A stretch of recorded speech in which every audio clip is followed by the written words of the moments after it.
नमस्कार, मैं हूं डॉक्टर लेखा सोनी, आयुर्वेदिक फिजिशियन और आज हम एक बहुत इंपॉर्टेंट टॉपिक पर बात करने वाले हैं। शरीर में वात दोष क्यों बढ़ता है? अगर आपको gas, body pain, joint pain, weakness, anxiety, weight loss जैसी प्रॉब्लम बार बार होती है तो हो सकता है आपके शरीर में वात दोष इम्बैलेंस हो। आप सोच रहे होंगे वात दोष क्या होता है? तो अकॉर्डिंग टू आयुर्वेदा हमारे शरीर में 3 दोष होते हैं, वात, पित्त और कफ। वात दोष बॉडी का सबसे पावरफुल कंट्रोलर माना जाता है। आप वात को बॉडी का ड्राइवर समझ सकते हैं। अगर ड्राइवर डिस्टर्ब हो जाए तो पूरी बस यानी बॉडी डिस्टर्ब हो जाती है। वात बनता है एयर मतलब वायु और स्पेस मतलब आकाश एलिमेंट से। इसकी क्वालिटीज चरक संहिता में श्लोक में बताई गई है। रुक्ष शीतो लघु सूक्ष्म चल विशद खर वातस्तानी। आचार्य चरक का कहना है कि वात दोष रुक्ष मतलब सूखा, शीत मतलब ठंडा, लघु मतलब हल्का, सूक्ष्म मतलब गहराई तक जाने वाला, चल मतलब गतिमान, विशद मतलब साफ या फिर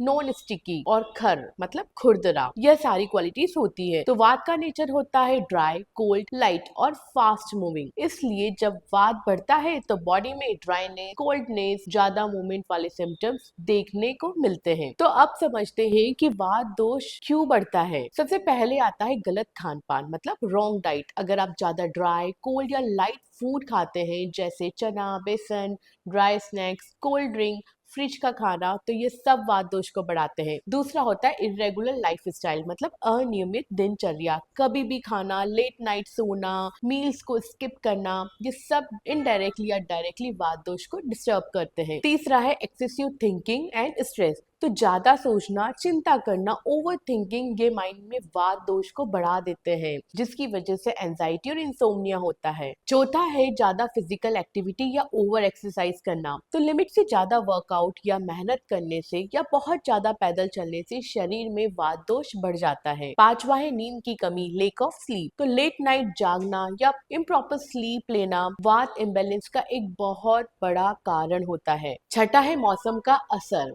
मतलब सीजनल इफेक्ट। जी हाँ, सीजन भी हमारे शरीर में वात दोष को डिस्टर्ब कर सकते हैं। खासकर ठंडा और बारिश का मौसम वात दोष को नेचुरली बढ़ाता है। वात दोष वर्षा की शुरुआत में धीरे धीरे इकट्ठा होना शुरू करता है, फिर पूरे बारिश में यही जमा हुआ वात बढ़कर बिगड़ जाता है और शरीर के अंदर अलग अलग तरह की परेशानियों को क्रिएट करता है। इसके बाद शरद ऋतु में सही दिनचर्या और देखभाल से यह धीरे धीरे शांत होकर बैलेंस फॉर्म में आने लगता है। लेकिन अगर समय पर बढ़े हुए वात दोष पर ध्यान नहीं दिया तो यही असंतुलित वात शरीर में जाकर नई नई बीमारियों का कारण बन सकता है। आयुर्वेद में एक बहुत इंपॉर्टेंट सिद्धांत बताया गया है, निदानम ही परिवर्जनम। इसका सिंपल मतलब है जिस कारण से बीमारी होती है अगर आप उसे ही अवॉइड कर ले तो बीमारी खुद ही नहीं होगी। तो अगर आप उन हैबिट्स को पहचान ले जो आपके शरीर में वात दोष